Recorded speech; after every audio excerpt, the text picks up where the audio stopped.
안녕하세요, 엄준입니다. 드디어 아이패드 OS 16이 공식 출시를 했습니다. 이번 시간에는 새롭게 들어간 많은 기능들 중에서 핵심만 뽑아서 여러분들께 알려드릴 거고요. 아이패드를 사용하는데 아마 많은 도움이 될 거예요.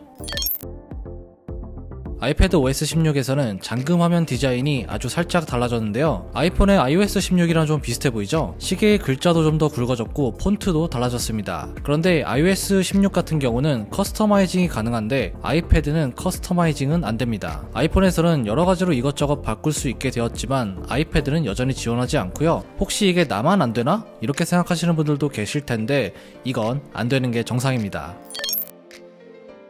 스테이지 매니저는 이번 아이패드 OS 16에서 가장 큰 변화라고 할 수 있는데요. 우측 상단을 드래그해서 제어 센터를 열어보면 새로운 토글이 있는 걸 볼 수가 있습니다. 기본적으로 제공되는 기능이고요. 따로 설정 없이 제어 센터에 들어가 있어요. 이걸 눌러서 실행시켜주면 되는데 처음에는 아무런 변화는 없습니다. 그런데 여기서 앱을 하나 실행시켜 볼게요. 이렇게 되면 이런 식으로 창 형태로 실행이 됩니다.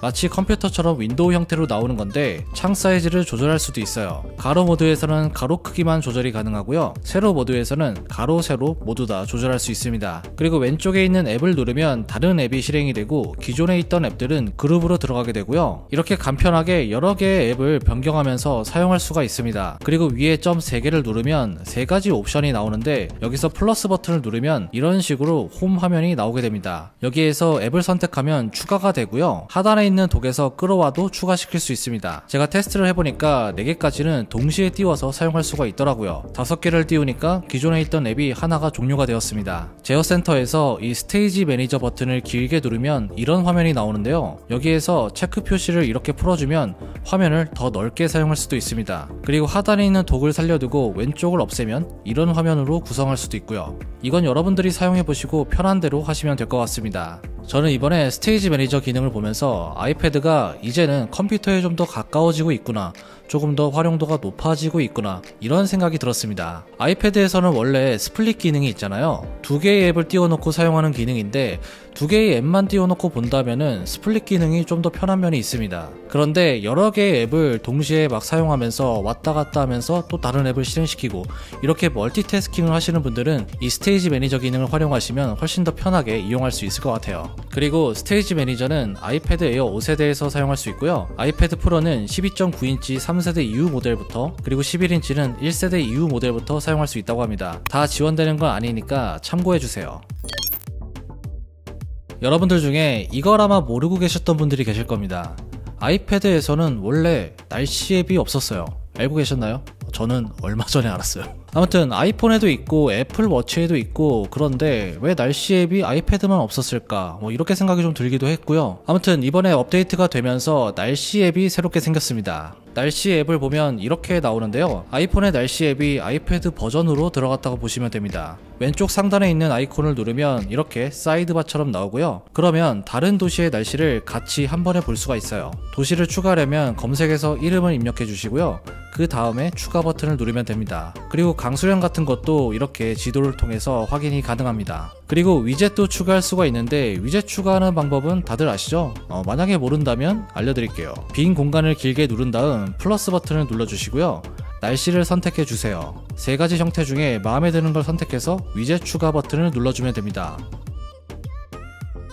그러면 이렇게 위젯이 생기고요. 아무래도 날씨 앱은 위젯으로 보는 게 좀 더 편하니까 이렇게 이용하시는 것도 좋을 것 같아요.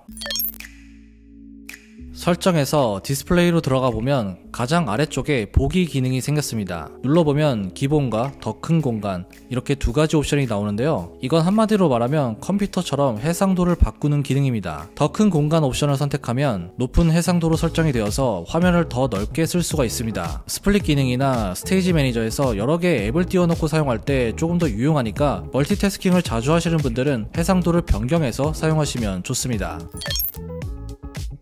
아이패드 OS 16에서는 메시지 기능이 업데이트가 되었는데요. 메시지를 보내고 나서 편집할 수 있는 기능이 생겼습니다. 그래서 이제는 오타가 났거나 내용을 변경하고 싶을 때 이렇게 수정을 할 수도 있습니다. 간혹 가다가 메시지를 보내고 나서 괜히 보냈나? 이런 생각이 들 수도 있잖아요. 이럴 때 전송을 아예 취소할 수도 있어요. 그리고 이렇게 하면 읽지 않은 상태로 계속 표시해둘 수도 있습니다. 내가 만약에 바로 답장하기 좀 힘들거나 그럴 때 이런 식으로 해놓으면 좀 유용한 것 같습니다. 파일 앱도 여러가지로 많이 바뀌었는데요. 일단 검색창이 상단으로 이동했습니다. 그리고 이름이랑 날짜가 들어갔는데요. 이렇게 누르면 이름 순이나 날짜 순으로 간편하게 정렬할 수가 있습니다. 파일 앱에서 이 버튼을 눌러보면 여러가지 보기 옵션을 볼 수가 있는데 가장 하단에 보기 옵션을 눌러주세요. 그러면 종류, 날짜, 크기 등으로 그룹화할 수도 있고요. 가장 하단에 있는 모든 확장 프로그램 보기, 이걸 눌러주면 확장자까지 표시가 됩니다. 저는 파일을 볼 때 확장자까지 표시되는 게 조금 더 익숙해서 그런지 이렇게 해놓는 게 보기에도 편하고 구분도 잘 되었습니다. 그리고 이름 변경해서 이렇게 확장자를 바꿀 수도 있어요. PNG에서 JPG로 바꿔봤는데 간단하게 원하실 때 바로바로 바꿔서 사용할 수도 있습니다.